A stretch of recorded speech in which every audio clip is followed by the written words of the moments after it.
आज की स्थिति ये है कि अधिकारियों के द्वारा कर्मचारियों का शोषण किया जा रहा है। चालकों प्रचालकों पर ड्यूटी अलॉटमेंट से लेकर के संविदा ट्रांसफ़र के नाम पर तमाम धन उगाही की जा रही है कि हमारे ऊपर अतिरिक्त जो यात्री कर है उसका भार हमारे यहाँ सालाना 300 करोड़ आता है। इस तरीके से ठेके पे आउटसोर्सिंग के लोगों को रखा जा रहा है। आउटसोर्सिंग के लोग उनको पैसा नहीं देते हैं। वही वाली बात आती है कि अंधेर नगरी चौपट राजा। मैंने तमाम लड़ाइयाँ वर्षों बरस से मुझे लड़ते हुए हो गई। मैं डंगा मार से लड़ाई लड़ता हूँ, मैं पुलिस प्रशासन से लड़ाई लड़ता हूँ। माननीय मुख्यमंत्री जी को जो सही स्थिति है परिवहन निगम की, चाहे शासन के लोग हों चाहे परिवहन निगम के लोग हों, सही स्थिति नहीं बता रहे। लेकिन माननीय मुख्यमंत्री जी को शायद ये कोई बताता नहीं है कि हमारे विरुद्ध अतिरिक्त कर क्यों कहते हैं। डंगा मार नहीं है तो क्या है? शर्म आनी चाहिए। हमारा चालक परिचालक तो बस चलाता है, टिकट बताता है, नीचे आवाज़ लगाता है। मुख्यालय में बैठे हुए अधिकारी क्या कर रहे हैं? ये जो जनता को लूट रहे हैं माननीय मुख्यमंत्री जी को, उसको भी देखना चाहिए। जो आउटसोर्सिंग और संविदा के कर्मचारी हैं उनको वेतन नहीं दिया जा रहा, जीने लायक वेतन नहीं दिया जा रहा, गाड़ियां नहीं मिल रही है। एसआईटी गठित करके इस परिवहन निगम की स्थिति को कराएं कि कहां से ये लूट खसोट हो रही है, क्यों नहीं परिवहन निगम की बसों में सवारियाँ मिल रही है। परिवहन निगम एक बहुत बड़ा विभाग है। अगर हम बात करें उत्तर प्रदेश परिवहन विभाग की, तो इसमें बहुत सारी समस्याएं हैं, जैसे आउटसोर्सिंग है, मृतक आश्रित का पैसा है और नियमितीकरण है, इस समान कार्य समान वेतन जैसी कई सारी समस्याएं विभाग में हैं। और यहाँ पे कई सारे संघ हैं जो इन समस्याओं के निवारण के लिए लगातार सरकार से गुहार लगा रहे हैं, फिर भी सरकार इन समस्याओं का निवारण न जाने क्यों नहीं कर रही।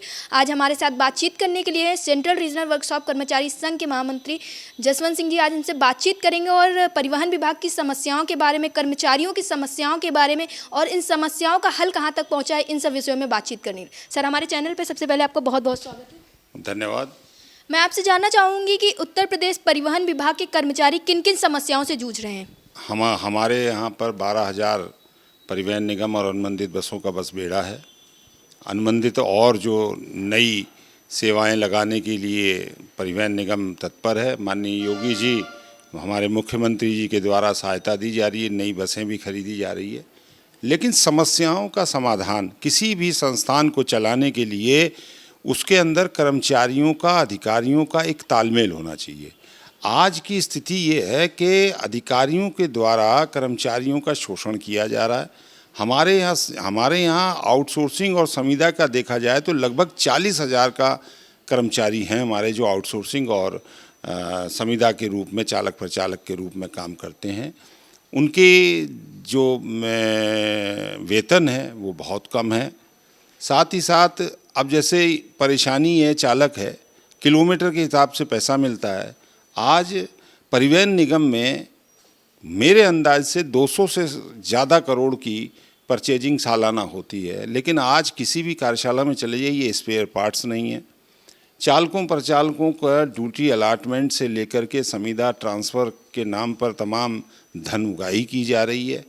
और तमाम उसका उदाहरण ये है कि अगर ऐसा नहीं है तो ये जो बाहर की एजेंसियां हैं, सरकारी एजेंसियां हैं, जो भ्रष्टाचार को, करप्शन को पकड़ती है, वो क्यों पकड़ रही है?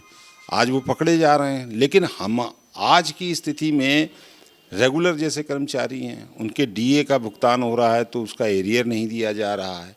और तमाम जो हमारे, जैसे हमने पुराने आपकी बाइट में भी कहा था कि हमारे ऊपर अतिरिक्त जो यात्री कर है उसका भार हमारे यहाँ सालाना 300 करोड़ आता है। हमारी ये बहुत पुरानी मांग रही है कि हमको जो अतिरिक्त कर यात्री कर लिया जाता है उससे हमको छूट मिले। हम सरकारी संस्थान में हैं और ईमानदारी से और जिम्मेदारी से प्रदेश की जनता की सेवा करते हैं, तो हमको जो सुविधाएं मिलनी चाहिए वो मिलनी चाहिए। साथ ही साथ हमारी जो गाड़ियों का टाइम टेबल है वो टाइम टेबल मुख्यालय बनाता है, निगम के प्रबंधन से लोग बनाते हैं। आय प्रभावित होने पे हमारे परिचालकों, चालकों की जो है कटौतियाँ होती है। साथ ही साथ चालकों की गाड़ियाँ सही नहीं होती है, उनकी डीजल की रिकवरी होती है। इस तरीके से ठेके पे आउटसोर्सिंग के लोगों को रखा जा रहा है। आउटसोर्सिंग के लोग उनको पैसा नहीं देते हैं। अभी रीजनों में अगर इसकी जांच करा ली जाए तो रीजनों में जब पहले आउटसोर्सिंग वर्कशॉप के कर्मचारियों का खर्चा परिवहन निगम के अंतर्गत जब थे तो अगर 1.5 लाख आता था तो आज 3 लाख है। और पैसा जबकि उन आउटसोर्सिंग के कर्मचारियों को उतना ही मिल रहा है। तो ये लूट क्यों है, इसी लूट को क्यों मचाया जा रहा है? बार बार हमारे द्वारा इस भ्रष्टाचार की बात को, इस तरीके से जो शोषण उत्पीड़न की बात है हम कहते हैं, लेकिन मुझे तो लगता है कि फिर वही वाली बात आती है कि अंधेर नगरी चौपट राजा। जब हम बार बार लिखते हैं तो लोगों को बुरा लगता होगा, लगे है, कोई दिक्कत नहीं है। हम तो कहेंगे कि जब कहा जाए और कहा जाए 40 वर्षों से मैं परिवहन निगम की सेवा में लगा हुआ हूँ, परिवहन निगम के अधिकारियों से ही नहीं, परिवहन निगम के वो भ्रष्ट लोग जो परिवहन निगम को नुकसान पहुंचाते हैं उनसे ही नहीं, मैंने तमाम लड़ाइयाँ वर्षों बरस से मुझे लड़ते हुए हो गई। मैं डंगा मार से लड़ाई लड़ता हूँ, मैं पुलिस प्रशासन से लड़ाई लड़ता हूँ, मैं डंगा मार के खिलाफ और भी जिस तरीके से जो परिवहन निगम के ऊपर कुठाराघात होता है उसके लिए मैं लड़ता आया हूँ और लड़ता रहूँगा जब तक है। परिवहन निगम की उन्नति के लिए मेरा सोच है, मेरी एक कर्मचारियों के प्रति मेरी ईमानदारी, या वो जो आप कह लीजिए कि मैं समर्पित रूप से काम करता हूँ। सोशल मीडिया पे आपका एक संदेश काफ़ी वायरल हुआ है जिसमें मुख्यमंत्री जी से वार्ता की आपने बात करी है, उसके बारे में कुछ बताइए। देखिए, माननीय मुख्यमंत्री जी से राज्य कर्मचारी संयुक्त परिषद के तत्वावधान और शिष्टमंडल के साथ मेरी 5-6 बैठकें पूर्व में हुई है और माननीय मुख्यमंत्री जी का रूप परिवहन निगम के प्रति सकारात्मक रहा और वो दिख भी रहा है कि वो आर्थिक सहायता भी कर रहे हैं और नई बसें बढ़े और गांव-गांव तक परिवहन निगम की ख्याति हो और परिवहन निगम जनता को सेवा दे। लेकिन मैं निश्चित तौर पर कहना चाहता हूं कि माननीय मुख्यमंत्री जी को जो सही स्थिति है परिवहन निगम की, चाहे शासन के लोग हों चाहे परिवहन निगम के लोग हों, सही स्थिति नहीं बता रहे हैं। आज अगर यही हालात रहे तो इतनी मदद के बावजूद भी माननीय मुख्यमंत्री जी, मैं आपसे कहना चाहूँगा कि ये परिवहन निगम का बोरिया बिस्तर 1-2 साल के अंदर बढ़ जाएगा, क्योंकि ऐसी कोई परिवहन निगम व्यवस्था नहीं है। आज परिवहन निगम घाटे पे क्यों जा रहा है? मार्ग परिवर्तन कर लेने से या किसी को सस्पेंड कर देने से या किसी को धमकी देने से आपका सुधार नहीं होगा। हमारा सुधार तो तब होगा जब अगर हमको शिकायत मिलती है और उसमें निगम मुख्यालय द्वारा अगर कोई उसमें समीक्षा करके निर्णय लिया जाता है, तो अगर वो निर्णय सकारात्मक रिजल्ट नहीं देता है तो बेकार है। आज मैं कहना चाहता हूँ कि माननीय मुख्यमंत्री जी ने बड़ी सहायता की है। संजय कुमार जी थे तब से बड़ी माननीय मुख्यमंत्री जी ने हमको आर्थिक सहायता दी, हमको बढ़ाने का प्रयास किया। लेकिन माननीय मुख्यमंत्री जी को शायद ये कोई बताता नहीं है कि हमारे विरुद्ध अतिरिक्त कर क्यों। आज मैं डंगा मार की स्थिति में बता रहा हूँ, कहते हैं डंगा मार नहीं है, डंगा मार नहीं है तो क्या है? आज ज़्यादा दूर नहीं जाता हूँ, पॉलीटेक्निक और ये जो कानपुर रोड पे नहर वाला जो चौराहा है, माननीय मुख्यमंत्री जी वहाँ से डंगा मार खुलेआम हो रहा है। 2-2 घंटा 3-3 घंटा 9 बजे से लेकर 11:30 बजे तक रात को वहाँ पर जाम लगा रहता है। उसी की आड़ में प्राइवेट कारें, टैक्सियाँ जो है वहाँ पर सवारी लेकर के चल रही हैं। अगर हमारी और वहीं से 2 किलोमीटर की दूरी पे हमारा आलमबाग बस अड्डा है, वहाँ यात्री नहीं जा रहा है, उसकी समीक्षा नहीं की जाएगी। अभी हमारे यहाँ परिवहन निगम में ये कह करके शर्म आनी चाहिए। हमारा चालक परिचालक तो बस चलाता है, टिकट बताता है, नीचे आवाज़ लगाता है। मुख्यालय में बैठे हुए अधिकारी क्या कर रहे हैं? उन्होंने तो कह दिया कि नहीं इनकम नहीं आ रही है तो किराया कम कर दिया। लीन सीजन के अंदर आपने किराया कम कर दिया। जब पीक सीजन आ गया तो अब ये कह रहे हैं कि दिल्ली मार्ग पे चूँकि यात्री कम मिल रहे हैं, प्राइवेट वाले कम किराया ले रहे हैं, तो हम अपनी सेवाएँ बंद कर देंगे। क्यों बंद कर देंगे हम अपनी सेवाएँ? हम उसकी समीक्षा क्यों नहीं? और कम और ज़्यादा की बात जहाँ तक है, तो ये प्राइवेट जो भी ऑनर गाड़ियाँ चला रहे हैं एसी, ये फ्लेक्सी किराए के अंतर्गत चलाते हैं। जब लीन सीजन होता है तो 800 भी ले लेते हैं और जब पीक सीजन होता है तो 8000 भी ले लेते हैं।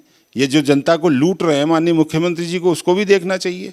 परिवहन निगम तो एक ही किराए पे ले जाता है, लीन सीजन में भी ले जाता है और तो पीक सीजन में भी ले जाता है। हम सारा एक्सपेरिमेंट जो सरकार का पब्लिक के बीच में ये दिखाना कि परिवहन निगम ये बेहतर सेवा चला रहा है, ये परिवहन निगम टाइम टेबल से सेवा चला रहा है, आज ये हम वो कर रहे हैं, आज हमने यहाँ सफाई की व्यवस्था की, तो माननीय परिवहन मंत्री जी, माननीय एमडी साहब, ये भी जाकर के शासन को बताइए कि जो प्राइवेट बसें चल रही है, लगभग 40,000 बसें चल रही है, उन्होंने इस पब्लिक को, प्रदेश की जनता को कितने बस अड्डे दिए हैं? कौन सी उनकी व्यवस्था है? केवल वो धन कमाने के लिए और हम पब्लिक सेवा के लिए, और तब हम घाटे पे होते हैं तो हमारा डीए टाइम से नहीं मिलता। हमारे 40,000 जो आउटसोर्सिंग और संविदा के कर्मचारी हैं उनको वेतन नहीं दिया जा रहा, जीने लायक वेतन नहीं दिया जा रहा, गाड़ियां नहीं मिल रही है और गाड़ियों का किलोमीटर नहीं हो पा रहा है, वर्कशॉप में ख़राब है गाड़ियाँ। तो ऐसी स्थिति में जो 17,000 और 14,000 के फिक्सेशन के चालक परिचालक हैं वो अपना किलोमीटर दिन पूरे नहीं कर पा रहे हैं, उससे वो उस योजना से बाहर हो जा रहे हैं। वो तमाम चीज़ें हैं। जब केवल बेरोजगारी के नाम पर कितना शोषण परिवहन निगम करेगा, और परिवहन निगम ने क्या ठेका ले लिया है कि भाजपा की, योगी जी की सरकार को बदनाम करने का, कि कुंठित होकर के परिवहन निगम का कर्मचारी जो रोज़ 500 किलोमीटर कम से कम चलता है, पब्लिक के बीच में जाके रोएगा है, और ताकि परिवहन निगम के कर्मचारियों की समस्याएं जनता के बीच में जाए और उसकी सरकार की बदनामी हो। तो परिवहन निगम के अंदर जो चल रहा है, मैं इसके बिल्कुल खिलाफ हूँ। मैंने अपील की है, समीक्षा जो करके या जो भी सूचनाएं माननीय मुख्यमंत्री को दी जा रही है वो गलत सूचनाएं हैं।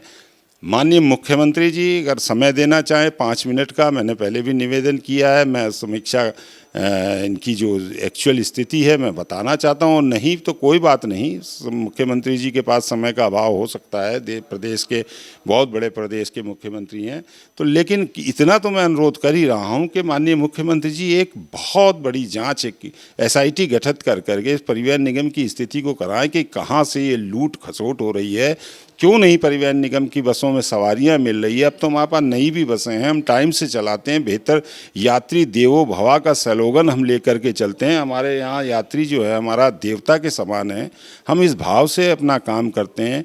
फिर भी अगर हम घाटे में जा रहे हैं तो इसकी समीक्षा बहुत ज़रूरी है। मैंने माननीय मुख्यमंत्री से आज सोशल मीडिया के माध्यम से ये अनुरोध किया है।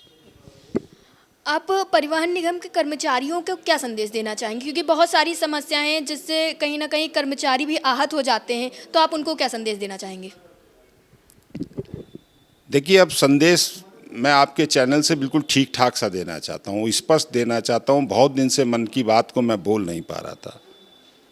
कायरों की ज़िंदगी जीना बंद करना पड़ेगा, अपने हकों के लिए लड़ना पड़ेगा। 1,000 मृतक आश्रित आज जो 6 साल से नौकरी पे नहीं है, वो जो हमारे कभी साथी हुआ करते थे, हमारे साथ उठते बैठते थे, हम उनके घर में जाते थे आते थे, आज उनके बच्चे भुखमरी पे है। 1,000 आउटसोर्स जो मृतक आश्रित थे उनकी भर्ती क्यों नहीं? इस परिवहन निगम के परिवहन निगम में शासन का आदेश जो 2016 का है कि संविदा के 2001 तक के सभी चालक परिचालक नियमित किए जाएंगे, तो क्यों नहीं परिवहन निगम में? निश्चित तौर पे कह रहा हूँ कि जो अगर अच्छी बात करता है, कोई भी संगठन हो, कोई भी संगठन का नेता हो, इन कर्मचारियों को उठ को आना पड़ेगा, अपनी आवाज़ को माननीय मुख्यमंत्री जी तक पहुँचाना पड़ेगा। कायरों की तरह इस भ्रष्टाचार के बीच में अपने आप को लुटवाते रहेंगे, खुसवाते रहेंगे, अपनी बेइज्जती बर्दाश्त करेंगे, सार्वजनिक रूप से अपमानित होना बंद नहीं करेंगे, तब तक कुछ नहीं होगा। आचार संहिता लग रही है, लेकिन मैं आंदोलन इस बीच नहीं करना चाहूँगा। लेकिन निश्चित तौर पे इस लोकसभा के चुनाव के बाद मैं जो है कठोर आंदोलन की घोषणा करूँगा, क्योंकि मैंने अपने सर्वोच्च जो हमारे नेता हैं, सभी के नेता हैं और साथ ही साथ महंत भी हैं, हमारे आदरणीय माननीय तो हैं ही हैं, आदरणीय जो दिल में बसते हैं महंत जी हैं, मैं उनसे भी अपील कर चुका हूं। अगर उसके बाद भी कोई सुधार नहीं होता तो आंदोलन करूंगा। सबसे बड़ी बात मैं कहना चाहता हूं, क्या तैयारी है? आज के 15 दिन के बाद हमारी लगभग 3 से 4 हज़ार बसें चुनाव ड्यूटी में चली जाएगी। इस परिवहन निगम ने अब तक बस बंद करने की बात तो कर दी, लेकिन इस परिवहन निगम के प्रबंध निदेशक महोदय बताएं कि आपकी तैयारी क्या है। आप वो रेवड़ी की तरह 50-50 लाख 1-1 करोड़ रुपया जो केवल चलाने के लिए देंगे, जबकि हम 3,000-4,000 अगर हमारी बसें चली जाएगी तो हमारा लगभग आधे से आधी की लगभग बसें चली जाएगी। आधी बसों पे हमें परिवहन निगम की बसों को प्रदेश की जनता की सेवा, उनके मेंटेनेंस के लिए क्या किया जा रहा है, हमारे क्रू के लिए क्या किया जा रहा है। साथ ही साथ मैं ये कहना चाहूँगा कि आउटसोर्सिंग के माध्यम से परिचालक अभी भर्ती तो किए जा रहे हैं, लेकिन जो बसें हमारी 4,000 जाएगी, जो 4000 बसें चुनाव में चली जाएगी 2 महीने के लिए, 3 महीने के लिए, 1 महीने के लिए, तो उनमें जो फिक्सेशन वाले चालक परिचालक हैं या जो चालक परिचालक पूर्व में यहाँ काम कर रहे हैं, उनको परिचालकों को काम नहीं मिलेगा। वो 14,000 17,000 के फिक्सेशन से बाहर हो जाएंगे। ऐसी स्थिति के लिए परिवहन निगम मुख्यालय क्या कर रहा है? केवल मात्र इस परिवहन निगम में बैठ करके दंडित करने की सोचना, यूनियनों को गुमराह करना, कर्मचारियों को गुमराह करने का केवल एक काम रह गया है परिवहन निगम में। जब तक इसमें सुधार नहीं होगा, माननीय मुख्यमंत्री जी SIT गठित करके इस परिवहन निगम की जांच नहीं कराएंगे, तब तक परिवहन निगम में जो है सुधार नहीं हो पाएगा। परिवहन निगम में बहुत स्कोप है। परिवहन निगम सन 47 से चल रहा है। 72 से निगम बनने के बाद अपने संसाधनों से अपना खर्चा चला रहा है, सरकार से एक पैसा नहीं लेता है। ऐसी स्थिति में हम सक्षम हैं। हम ईमानदार अधिकारी और ईमानदार कर्मचारी पूरी ताकत से बड़ी से बड़ी विषम परिस्थितियों में हम इस परिवहन निगम को आगे ले गए। जरूरत पड़ेगी आगे ले जाएंगे, लेकिन जो भ्रष्टाचारी हैं उनके ऊपर अंकुश लगना चाहिए। और जो काम नहीं आता, जो काम नहीं कर सकता या करना नहीं चाहता, ये तीनों कैटेगरियां बता रहा हूं मैं, इन तीनों कैटेगरी के लोगों पे, अधिकारियों पे जब तक गाज नहीं गिरेगी तब तक इस परिवहन निगम का उत्थान नहीं हो सकता। प्रदेश की मुखिया योगी आदित्यनाथ जहां कहते हैं कि प्रदेश में भ्रष्टाचार कम हो रहा है, जब से उनकी सरकार आई है तब से विभागों में अच्छे से काम हो रहा है, भ्रष्टाचारों का अंत हो रहा है।